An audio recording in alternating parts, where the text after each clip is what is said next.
बिस्मिल्लाहिर्रहमानिर्रहीम अस्सलाम वालेकुम। पीवीटी न्यूज़ एचडी के साथ मैं हूं सुहेल चौधरी। नजर डालेंगे आज की अहम खबरों पर।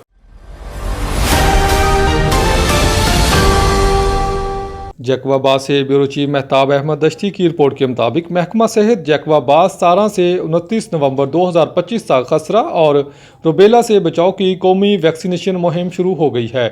इस दौरान 6 माह से 5 साल तक के बच्चों को मुफ्त वैक्सीनेशन दी जाएगी।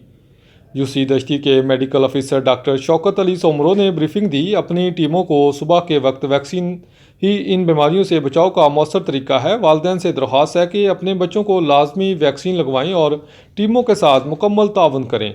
हर टीम अपने अपने यूसी के गाँव में कैंप लगाएगी और वैक्सीनेशन करेगी। बच्चों को महफूज रखें और इनकी बेहतर मुस्तकबिल के लिए अपना किरदार अदा करें ताकि बच्चों को खसरा रुबेला की बीमारियों से बच्चे महफूज रहें।